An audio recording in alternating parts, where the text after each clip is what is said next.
आज मुख्यमंत्री भजनलाल शर्मा लाडनू दौरे पर रहे। इस दौरान मुख्यमंत्री भजनलाल शर्मा ने डीडवाना कुचामन जिले के लाडनू में स्थित जैन विश्व भारती पहुंचते हैं, जहां पर उन्होंने जैन धर्म के 11वें आचार्य महाश्रमण से आशीर्वाद लिया।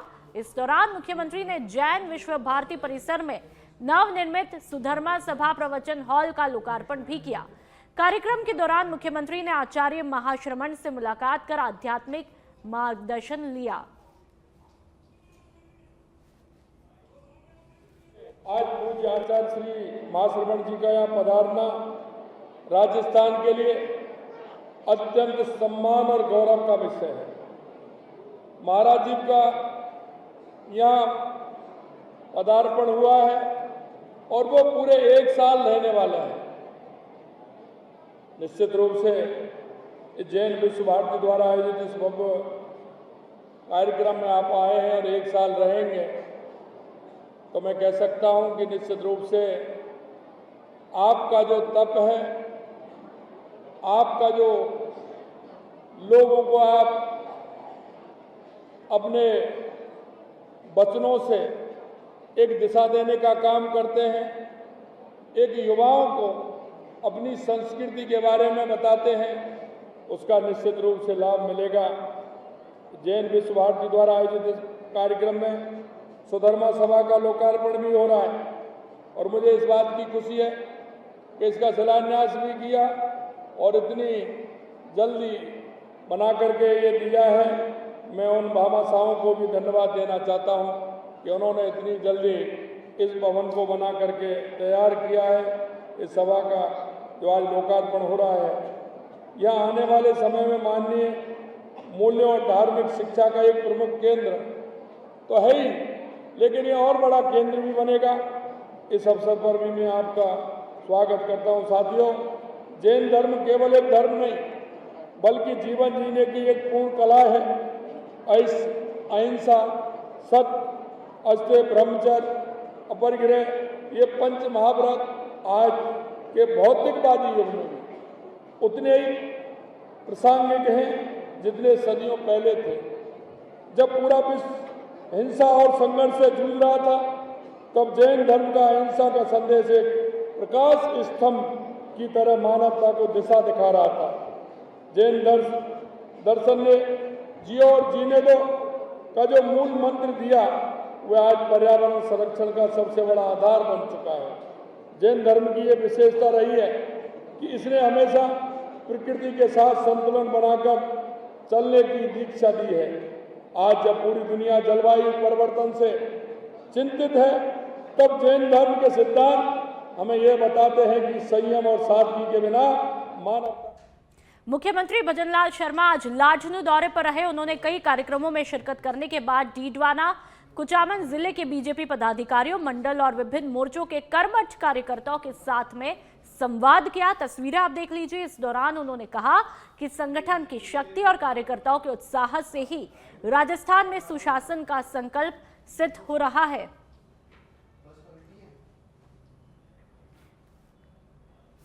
मुख्यमंत्री भजनलाल शर्मा के एक्स पर आरपीएससी को शुभकामनाएं। मुख्यमंत्री भजनलाल शर्मा ने आरपीएससी द्वारा आयोजित आरएएस भर्ती की पारदर्शिता और शुद्धता की सराहना की। उन्होंने एक्स पर कहा कि परीक्षा के सभी चरणों में 100% पारदर्शिता सुनिश्चित की है। परिणाम रिकॉर्ड समय में जारी किए गए और सफल अभ्यर्थियों के नाम और अंक सार्वजनिक किए गए। मुख्यमंत्री ने मेहनती युवाओं का सम्मान करते हुए सभी सफल अभ्यर्थियों और आरपीएससी टीम को बधाई और शुभकामनाएं दी। साथ ही निष्पक्ष और लीक फ्री परीक्षा व्यवस्था के प्रति सरकार की प्रतिबद्धता भी व्यक्त की। राजस्थान माध्यमिक शिक्षा बोर्ड की 10वीं और 12वीं की परीक्षाएं 12 फरवरी से होगी। दोनों क्लासों की परीक्षा का टाइम टेबल भी आ चुका है। इसके बाद अब बोर्ड ने 12वीं की 2 परीक्षाओं के समय में बदलाव किया है। 17 फरवरी और 24 फरवरी को होने वाली परीक्षाएं सुबह के बदले में दोपहर में आयोजित की जाएगी। शुक्रवार को इसकी जानकारी बोर्ड सचिव यानी कि गजेंद्र सिंह की तरफ से दी गई। आपको बता दें कि 10वीं की परीक्षा 12वीं से 28 फरवरी तक होगी, जो कि कुल 17 दिनों तक चलेगी। तो वही 12वीं की परीक्षा 12 फरवरी से 10 मार्च तक होगी, जो कि 28 दिन चलेगी। बोर्ड सचिव गजेंद्र सिंह ने बताया कि 12 फरवरी से बोर्ड की परीक्षाएं शुरू हो रही है। 12वीं की 2 परीक्षाओं में समय का बदलाव किया गया है।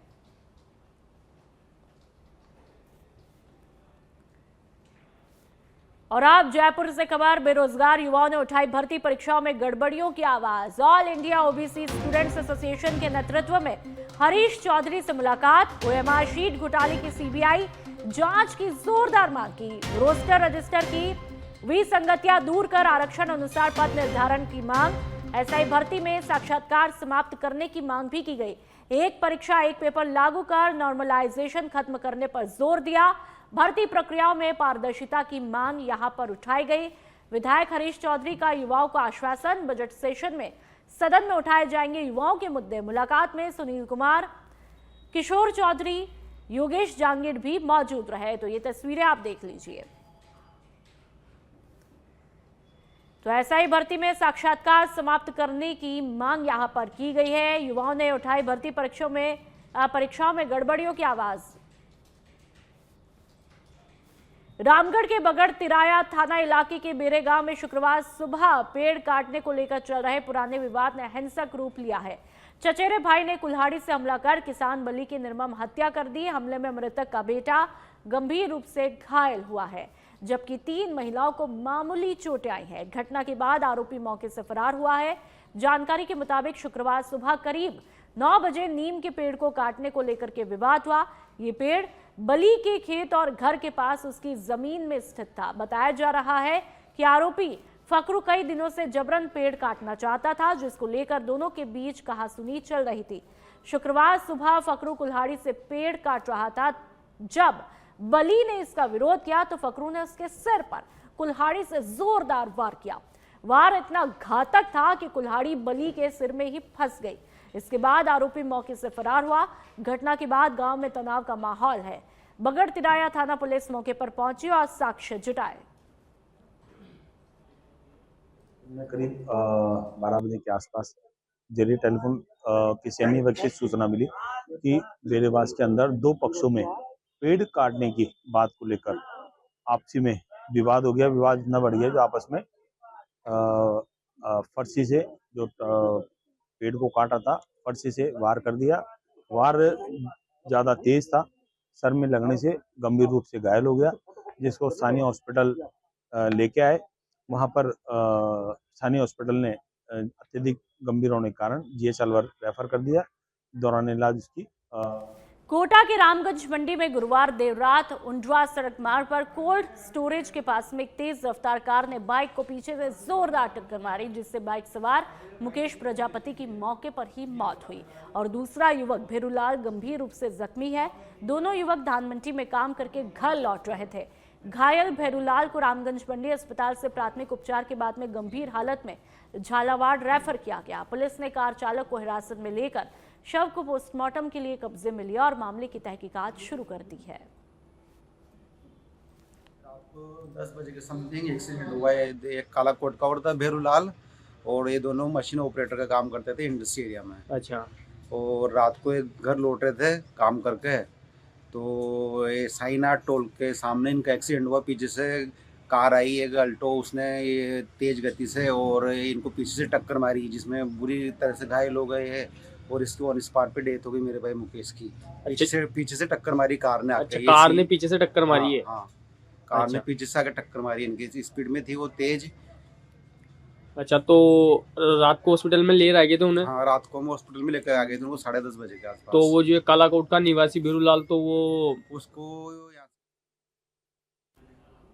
और चलिए बात जोधपुर की कर लेते हैं। राजीव गांधी नगर थाना क्षेत्र के केरू खनन इलाके में अवैध खनन को लेकर 2 गुटों में जबरदस्त टकराव हुआ। दोनों पक्षों में करीब आधा दर्जन वाहन क्षतिग्रस्त होने की सूचना है।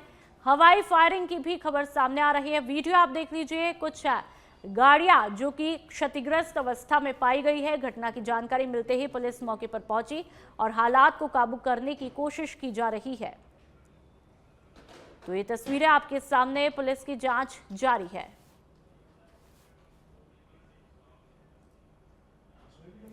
और चलिए बांसवाड़ा के बड़ोदिया घोटिया अंबा से बड़ी खबर। सवारियों से भरी बारात की बस पलटने की सूचना पर पुलिस मौके के लिए रवाना हुई है। फिलहाल घायलों की संख्या की कोई पुष्टि नहीं हुई। घोटिया अंबा घाटी उतरते समय ये बस पलटी। हादसे की सूचना पर एम्बुलेंस भी घटनास्थल के लिए रवाना हुई तो पूरी की पूरी बस पलट जाती है। और फिलहाल अभी घायलों की क्या कुछ संख्या है इसकी कोई पुष्टि नहीं हुई है। एम्बुलेंस रवाना हो चुकी है। घोटिया अंबा घाटी उतरते समय बस पलट जाती है और कितने लोगों को चोटें लगी है फिलहाल इसकी कोई सूचना नहीं मिली है। एम्बुलेंस फिलहाल घटनास्थल के लिए रवाना हो चुकी है। बांसवाड़ा के बड़ोदिया घोटिया अंबा से बड़ी खबर मिल रही है। सवारियों से भरी बारात की बस पलटने की सूचना है और ज्यादा जानकारी के लिए संवाददाता किशन सेन हमारे साथ में फोन लाइन पर जुड़ चुके हैं। किशन, अभी फिलहाल क्या कुछ वहां पर मौके पे हालात बने हुए हैं? घायलों को कितनी चोटें आई हैं? एम्बुलेंस पहुंच चुकी है, क्या कुछ अपडेट? देखिए नूपुर, ये जो पूरा मामला है वो बांसवाड़ा के कलिंगरा थाना क्षेत्र का है। एक बारातियों से भरी हुई एक बस है, वो घाटी उतरते समय पलट गई है। बस जैसे ही पलटी है सवारियों में चीख पुकार मच गई है। काफी लोग घायल होने की सूचना है। जैसे इसकी जानकारी मिली है कलिंगरा थाना पुलिस मौके पे पहुंची है। जितने घायल है उनको 108 की मदद से भेजी जा रही है। लेकिन फिलहाल इसकी पुलिस की तरफ से भी पुष्टि नहीं होगी, क्योंकि पुलिस अधीक्षक सुधीर जोशी से भी हमारी बात हुई है। उन्होंने कहा कि घायल हुए, घायलों का आंकड़ा कितना है फिलहाल वो पुष्टि नहीं हुई है। हालांकि घटनास्थल से जितने भी घायल है उनके लिए 2 से 3 जो एम्बुलेंस है उनके मार्फत से जिला अस्पताल के अंदर में सभी को लाया जा रहा है। लेकिन इस वक्त ये बड़ी खबर है, दुखद खबर है, क्योंकि इस प्रकार से एक बस के अंदर में काफी सवारियां थी, उसके अंदर में घायलों का आंकड़ा फिलहाल ऊपर इसका पुष्टि हम सच बेधड़क न्यूज भी नहीं कर सकता। लेकिन ये बताया जा रहा है कि काफी तादाद के अंदर में लोग घायल हुए हैं। जिन घायलों को है वो पुलिस मौके पर पहुंचकर 108 की मदद से जिला अस्पताल लाया गया। जी नूपुर। बिल्कुल किशन, साथ ही प्रत्यक्ष दर्शियों ने क्या कुछ मंजर देखा? देखिए प्रत्यक्षदर्शियों की अगर बात करते हैं तो जैसे ही बस घाटी चढ़ रही थी, बस उसी दौरान पलट गई थी अनियंत्रण होकर। बस के अंदर में एक बारात थी, बारात के जो लोग थे वो सवारियों के अंदर में उससे तब्दील भरी हुई थी। और उसी दौरान जिस तरीके से बस पलटी गई थी, पलटने के बाद के अंदर में काफी लोग घायल हो गए थे और इसकी जानकारी स्थानीय पुलिस को दी गई। पुलिस कलिंगरा थाना पुलिस है वो मौके पर पहुंची और जिस प्रकार से जो लोग घायल हुए उनकी चीख पुकार को देखते हुए पुलिस ने तत्काल प्रभाव से बिना किसी देरी किए हुए 108 की मदद से सभी घायलों को जिला अस्पताल के लिए रवाना कर दिया गया है। फिलहाल जल्द ही कितने लोग घायल हैं, क्या कुछ इसके अंदर में पूरा घटनाक्रम है, वो पुलिस के मार्फत से अभी साफ हो जाएगा। जी ठीक है किशन, बहुत बहुत शुक्रिया तमाम जानकारी के लिए। और चलिए बात नागौर की करेंगे। नागौर के डेगाना में एक अनोखी घटना सामने आई, जब ज्वेलरी की दुकान से सोने की चेन कबूतर ने चोंच में दबाकर उड़ाई। घटना गुरुवार दोपहर रामेश्वर प्लाजा की दुकान में हुई। ये वीडियो आप देख लीजिए, जहां पर कारीगर गहने बना रहे थे। कारीगरों का ध्यान इधर उधर होने पर कबूतर ने करीब 1 लाख रुपए की चेन उठा ली और अपनी गर्दन में फंसाकर छत पर जा बैठा। ये वीडियो लाल घेरे में आप कबूतर को देख लीजिए। दुकानदार और आसपास के व्यापारी सकते में आ गए और कुछ लोग कबूतर को पकड़ने छत पर चले गए, लेकिन वहां उड़कर भाग गया। हालांकि चेन छत पर ही गिर गई और दुकान को सुरक्षित वापस मिल गई। ये अनोखी घटना सर्राफा बाजार में पहली बार देखने को मिली, जिससे व्यापारियों ने राहत की सांस ली।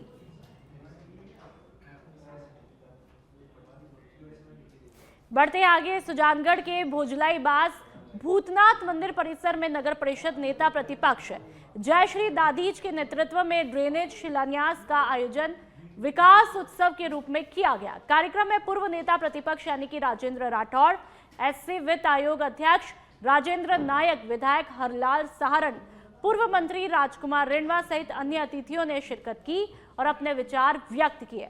राठौड़ ने कांग्रेस की नगर परिषद पर पिछले 5 सालों में भ्रष्टाचार करने का आरोप लगाते हुए कहा कि अब जनता बदलाव चाहेगी और भ्रष्टाचार का हर पैसा भी वसूला जाएगा। आयोजन में बीजेपी पार्षदों, बार संघ, वाल्मीकि समाज और भाजयुमो के प्रतिनिधियों ने अतिथियों का स्वागत किया। इस कार्यक्रम को आगामी निकाय चुनाव के संदर्भ में भी देखा जा रहा है। आज एक पार्षद के रूप में और नेता प्रतिपक्ष के रूप में हम सब पार्षदों का जो कार्यकाल आज 5 वर्ष का पूर्ण हुआ, उस पर एक विकास उत्सव संघर्ष से सफलता तक का एक कार्यक्रम हमने रखा है, जिसमें ये धन्यवाद दिया गया है कि 5 वर्ष में सुजानगढ़ की जनता ने और सभी भारतीय जनता पार्टी कार्यकर्ताओं ने, सभी पार्षद गणों ने जो सहयोग से विकास कार्य करवाए। वो कहते हैं ना कि काम जो है करवाना आना चाहिए, तो करवाना आना चाहिए, ये मेरे पार्षदों ने ही मुझे सिखाया और इसी वजह से आज इतने बड़े बड़े कार्य जो है सुजानगढ़ में। और सबसे बड़ी समस्या जो जल भराव की थी उसके लोहाघाट के चौड़ी राय गांव में जल जीवन मिशन के तहत 4 साल पहले स्वीकृत पेयजल योजना आज तक अधूरी है। गांव की 1200 की आबादी के लिए टंकी तो बनाई, लेकिन न उसमें पानी है और न ही ग्रामीणों के नलों तक नियमित जल आपूर्ति पहुंच रही है। पाइपलाइन और जल स्रोत से कनेक्शन अधूरे छोड़ दिए जाने के कारण गर्मियों में हालात और भी ज्यादा गंभीर हो जाते हैं और महिलाओं और बच्चों को दूर से पानी लाना पड़ता है। पूर्व क्षेत्र पंचायत सदस्य भैरव दत्त राय ने बताया कि योजना केवल कागजों तक ही सीमित रह गई और जमीनी लेवल पर काम नहीं हुआ। ग्रामीणों ने मांग की है कि योजना की स्थलीय जांच करके दोषियों की जिम्मेदारी तय हो और गांव को जल्द नियमित पेयजल सुविधा प्रदान की जाए। पाली के सुमेरपुर के राजगुरु सर्कल से कृषि मंडी तक लगभग 8 करोड़ रुपए की लागत से निर्मित सीसी सड़क का निर्माण कार्य पूरा हो चुका है। इस सड़क से के बनने से नगरवासियों को आवागमन में सुविधा मिली है और बाजार और कृषि मंडी तक पहुंच भी सुगम हुई है। सड़क के दोनों ओर कार्य पूरा होने के बाद मध्य भाग में डिवाइडर निर्माण का कार्य वर्तमान में जारी है। डिवाइडर निर्माण की गुणवत्ता को लेकर स्थानीय लेवल पर असंतोष सामने आने पर शुक्रवार को नगर पालिका अधिशासी अधिकारी नरपत सिंह राजपुरोहित, बीजेपी नेता पूनम सिंह परमार, पूर्व मंडल अध्यक्ष महेंद्र माली और यशवंत परिहार मौके पर पहुंचे और कार्य का निरीक्षण भी किया। निरीक्षण के दौरान डिवाइडर का काम संतोषजनक नहीं पाए जाने पर सार्वजनिक निर्माण विभाग के सहायक अभियंता तनवीर सिंह को मौके पर बुलाकर तकनीकी मानकों के अनुरूप और बेहतर गुणवत्ता से काम कराने के निर्देश दिए गए।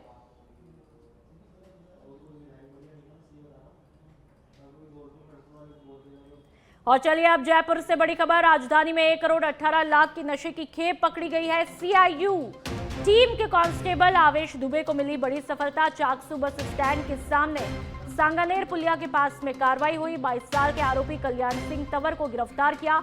आरोपी के कब्जे से प्लास्टिक की थैली में 595 ग्राम स्मैक बरामद की गई है। पूछताछ में झालावाड़ के रहने वाले मांगीलाल का नाम सामने आया। पुलिस कमिश्नर सचिन मित्तल के निर्देश पर यह कार्रवाई हुई है।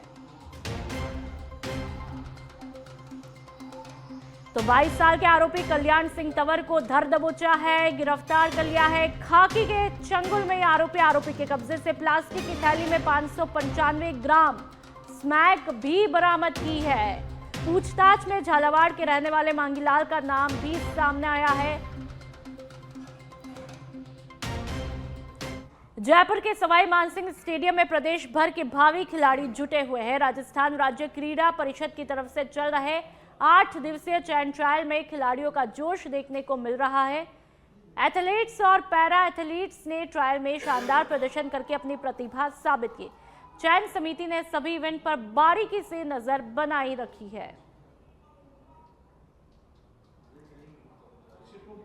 राजस्थान में जो बच्चे खेलों में अपना भविष्य देख रहे हैं, जो स्पोर्ट्स को अपना ड्रीम बनाने के लिए आगे बढ़ रहे हैं, उनके लिए एक शानदार जो मौका है वो राजस्थान क्रीड़ा परिषद है वो लेकर आई है। अभी पूरे राजस्थान भर के जो एथलीट हैं या एथलीट्स बनना चाहते हैं, अलग अलग स्पोर्ट्स में जाना चाहते हैं, उन बच्चों के लिए ट्रायल्स चल रहे हैं। मैं एसएमएस स्टेडियम में अभी मौजूद हूँ।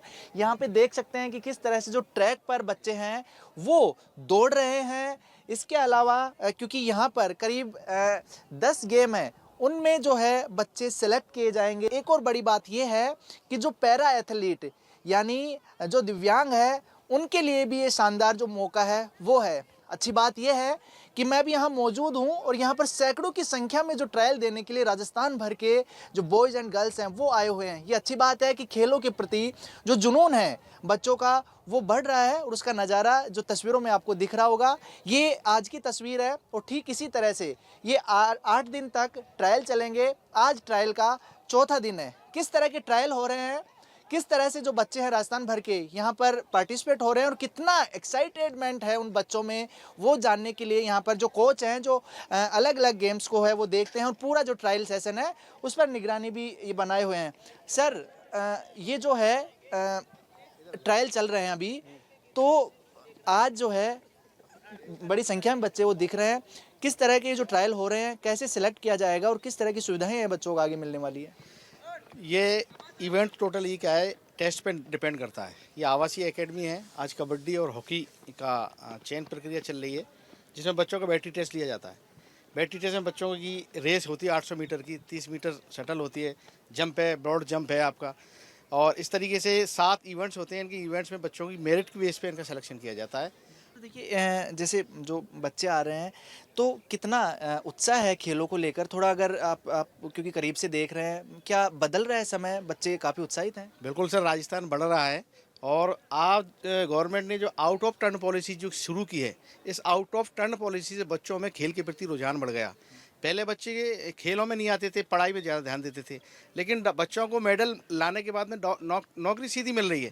तो इससे क्या हुआ कि राजस्थान के बच्चे कंपटीशन में आ गए और अच्छा कंपटीशन करें। हमारे कबड्डी के इवेंट से देखो, हमारी हर साल टीमें मेडल लेके आ रही हैं और कबड्डी आगे बढ़ रही है। कबड्डी के अलावा हॉकी है, आपके सारे गेम्स हैं, देखो आप हर जगह कंपटीशन है और मेडल की सीरीज़ में हम आज राजस्थान हैं, हम हरियाणा और पंजाब से बिल्कुल पैरेलल बराबर चल रहे हैं। सर आप क्योंकि कबड्डी को देखते हो, कबड्डी कोच हो, कितनी स्पिरिट है यहाँ के जो कबड्डी एथलीट में, कबड्डी जो खेल रहे हैं उन लोगों में, और क्या भविष्य हो सकता है कबड्डी वालों का, किस तरह का ये ट्रायल है? सर ये आज राजस्थान राज्य खेल परिषद जयपुर द्वारा अकादमियों के लिए प्रतिभाशाली खिलाड़ियों का टेस्ट ले रही है, ठीक है। उसका उद्देश्य ये है कि प्रदेश के जितने भी युवा खिलाड़ी हैं उनको बेहतर मौका मिले, बेहतर प्रशिक्षण मिले, बेहतर सुविधाएं मिले, ताकि वो नेशनल पे और इंटरनेशनल जाके और अपने देश का, अपने राज्य का नाम रोशन करें। तो क्या आज की इस समय में एकेडमी में जाएंगे तो एकेडमी में वो सारी सुख सुविधाएं जो दावा किया जाता है वो बच्चों को मिलने वाली है? क्या बच्चों के भविष्य है, जो सपने हैं, उनको पंख लगेंगे? बिल्कुल सर, इसके लिए हमारे माननीय मुख्यमंत्री महोदय और हमारे माननीय खेल मंत्री महोदय कर्नल राज्यवर्धन सिंह राठौड़ जी, और मैं साथ ही कहना चाहूँगा हमारे चेयरमैन सर नीरज के पवन सर, वो खिलाड़ियों के लिए हमेशा ही मतलब तत्पर रहते हैं और उनके लिए बेस्ट से बेस्ट करने ही सोचते हैं, और अभी भी वो कर भी रहे हैं। और अभी आप देखिए, अभी बजट जो आएगा उसमें भी खिलाड़ियों को बड़ी आशा है और खिलाड़ियों को बहुत कुछ मिलेगा, बहुत कुछ मिलेगा। बिल्कुल, देखिए ये कबड्डी कोच और अलग अलग स्पोर्ट्स को देखते हैं वो लोग हैं, पीछे तमाम जो लोग हैं वो अपना टेस्ट दे रहे हैं एकेडमी में शामिल होने का। साफ अंदाज़ा ये लगाया जा सकता है कि देश और राज्य बदल रहा है, युवाओं के सपने वो बदल रहे हैं और युवाओं में एक उम्मीद भी है। जो उत्साह है उसे यही नज़ारा दिख रहा है कि एक उम्मीद है, और बिल्कुल जिस तरह से मेहनत कर रहे हैं और जिस तरह से जो खेलों को लेकर जो बताया गया है कि काफ़ी कुछ सुविधाएं हैं वो इनको, बच्चों को, एथलीट को वो दी जा रही है। तो यही उम्मीद है कि आने वाले समय में जो कहा जा रहा है कि खेलेगा इंडिया तो बढ़ेगा इंडिया, इस पर ज़रूर मोहर लगने वाली है। भारत भी जो अलग अलग गेम्स है अंतर्राष्ट्रीय स्तर पर, वो अपनी खेलों में अलग पहचान बना पाएगा। वीडियो जर्नलिस्ट विजयगिरी के साथ सुनील यादव, सच बेधड़क, जयपुर। बांसवाड़ा के बड़ोदिया घोटिया आंबा से बड़ी खबर आपको बता दें, सवारियों से भरी बारात की बस पलटने की सूचना मिली है। बस पलटने की सूचना पर पुलिस मौके के लिए रवाना हुई। फिलहाल घायलों की संख्या की कोई पुष्टि नहीं हुई। घोटिया आंबा घाटी उतरते समय बस पलटी। हादसे की सूचना पर एम्बुलेंस भी घटनास्थल के लिए रवाना हुई है। तो आपको बता दें, बांसवाड़ा से बेहद दुखद खबर, जहां पर एक बारातियों से भरी बस पलट जाती है और वहां पर, और ये वीडियो भी आप देख लीजिए कि किस तरह से यहां पर जो लोग हैं वो जख्मी हो जाते हैं। एक्सक्लूसिव तस्वीरें। सबसे पहले सच बेधड़क पर अफरा तफरी का माहौल यहां पर देखने को मिलता है। बारातियों से ये भरी हुई बस थी जो किसी शुभ काम के लिए जा रहे थे और ऐसे में ये पूरी बस पलट जाती है। आप देखिए कि लोग काफी ज्यादा हताहत यहाँ पर हुए हैं। अफरा तफरी का माहौल यहाँ पर मच चुका है और जो जानकारी मिली, एम्बुलेंस भी रवाना हो चुकी है। पुलिस के आला अधिकारी भी मौके पर मौजूद है। लेकिन कहते हैं ना, हम सोचते क्या है और तस्वीरें क्या देखने को मिलती है। सोचिए, ये तमाम बाराती जो किसी शुभ काम के लिए जा रहे थे, उनके मन में कितनी खुशियां होंगी, और ऐसे में जब अचानक से ये हादसा होता है तो जाहिर सी बात है डर का माहौल भी पनपता है। और ऐसे में जो वीडियो सामने आया उसमें एक के बाद एक वो तमाम लोग जो कि घायल अवस्था में थे वो भी देखने को मिले। लेकिन जो जानकारी मिली, और देखिए एक्सक्लूसिव वीडियो सबसे पहले सच बेधड़क पर, क्या महिला, क्या पुरुष, क्या बच्चे, सभी यहां पर जख्मी अवस्था में पाए गए। और चलिए ज्यादा जानकारी के लिए संवाददाता किशन सेन हमारे साथ में फोन लाइन पर जुड़ चुके हैं। किशन, ये एक्सक्लूसिव वीडियो भी सच बेधड़क पर हम देख पा रहे हैं, पूरी की पूरी बस पलट जाती है और क्या महिला, क्या बच्चे, क्या पुरुष, ऐसे में तमाम लोग यहाँ पर हताहत होते हुए दिखाई देते हैं। फिलहाल क्या कुछ अपडेट है, घायल कितने हैं, क्या कुछ उनकी हालत है? देखिए नूपुर, इस बस के अंदर में काफी 20 से 30 लोग सवार थे। इसके अंदर में 3 लोगों की मौके पर मौत हो गई है और 1 दर्जन से ज्यादा लोग घायल हो गए हैं। जो कम घायल है उनको जो प्राथमिक उपचार है कलिंजरा के अंदर में भर्ती करवाया गया। जिन लोगों की ज्यादा ट्रेजेडी हुई है उन लोगों को जिला अस्पताल के लिए भेजा गया है। जैसे इसकी जानकारी जिला कलेक्टर को मिली है, पुलिस अधीक्षक को मिली है, दोनों ही जिला अस्पताल के लिए रवाना हो गए हैं। लेकिन आपको बता दूं नूपुर कि ये सब बेधड़क ने एक्सक्लूसिव खबर दिखाई, जिसके अंदर में देखा जा सकता है कि बस के अंदर में लोग किस तरीके से अंदर दबे हुए हैं, किस तरीके से लोग उनको बाहर निकालने का प्रयास कर रहे हैं। बहुत ही दुखद घटना है बांसवाड़ा के लिए, जिसके अंदर में 3 लोगों की दर्दनाक मौत हो गई। काफी लोग और भी सीरियस है। इसके अंदर में 1 दर्जन से ज्यादा घायल लोग हैं। कुछ लोगों को कलिंजरा जो सामुदायिक स्वास्थ्य केंद्र है वहां पर भर्ती करवाया गया है और कुछ लोगों को जिला अस्पताल के लिए रवाना किया गया है। जो पूरा घटनाक्रम है वो कलिंजरा थाना क्षेत्र के जो घाटी है, एक घाटी है, उसी के अंदर में उतरने के दौरान यहाँ पर ये पूरा हादसा हुआ है। बताया जा रहा है कि पुलिस के अनुसार इस बस के अंदर में जो सवार थे वो लोग एक बारात के अंदर में गए थे और बारात से वापस आते समय ये पूरी घटना हुई है। जी नूपुर, बिल्कुल, आते समय ये घटना हुई। किशन, ये पता लग पाया ये हादसा था या लापरवाही थी? देखिए नूपुर, इसके अंदर में साफ तौर पे फिलहाल इसका जांच का विषय है। लेकिन एक बात तो साफ है, जहां तक प्रदर्शकों की अगर बात करते हैं तो ये कहीं ना कहीं चालक की लापरवाही इसके अंदर में बताई जा रही है। हालांकि पुलिस इस पूरे मामले की जांच करेगी। आखिरकार ये जो घटनाक्रम हुआ है तो कैसे हुआ है, किस वजह से हुआ है, क्या कारण रहे हैं, उन तमाम जो कारण है उनकी जांच जुटाएगी। लेकिन फिलहाल की जो घटनाक्रम है उसको देखते हुए कहीं ना कहीं इसके अंदर में चालक की भी साफ तौर पर लापरवाही नजर आ रही है। बिल्कुल किशन, जितने भी ये घायल अब जो बस में फंसे हुए हैं उनको कब तक रेस्क्यू कर लिया जाएगा उनका? देखिए नूपुर, जिस प्रकार से जैसे ही घटना हुई है मौके पर जो पुलिस कलिंजर थाने की पुलिस है, वहां पर बागीदोरा जो पुलिस थाना चौकी है वहां से भी पुलिस का जाब्ता, करीब 2-3 जो थाने की जो जाब्ता है वो मौके पर पहुंचे हैं। बागीदोरा के जो डीएसपी है वो मौके पर पहुंचे और इसकी जानकारी जैसे ही मिली है तो रेस्क्यू टीम मौके पर पहुंच गई। रेस्क्यू का काम है वो लगभग पूरा हो चुका है। जो जितने भी घायल हैं उन घायलों को वहां घटनास्थल से इलाज के लिए रवाना कर दिया गया। जिन 3 लोगों की ट्रेजेडी है उन तीनों के सबको भी निकालकर जिला अस्पताल के मोर्चरी घर के अंदर में रखवाया जाएगा। जी ठीक है, बहुत बहुत शुक्रिया किशन तमाम जानकारी के लिए। जालौर के आहोर थाना क्षेत्र के जुगावा रोड पर तेज रफ्तार डंपर की चपेट में आने से 8 साल के बालक राहुल गंभीर रूप से घायल हुआ है और जानकारी के मुताबिक राहुल उसी वक्त टेम्पो से उतर रहा था। इसी दौरान कंक्रीट से भरे तेज रफ्तार से आ रहे डंपर ने उसे कुचल डाला। घायल बालक को आहोर उप जिला अस्पताल लाया गया, जहां पर बालक को गंभीर हालत में प्राथमिक उपचार के बाद में सुमेरपुर रेफर किया है। पुलिस घटना की जांच में जुटी हुई है। तो ये ब्लर करके तस्वीरें दिखाई है, बच्चा जो दर्द में कराता हुआ दिखाई दे रहा है।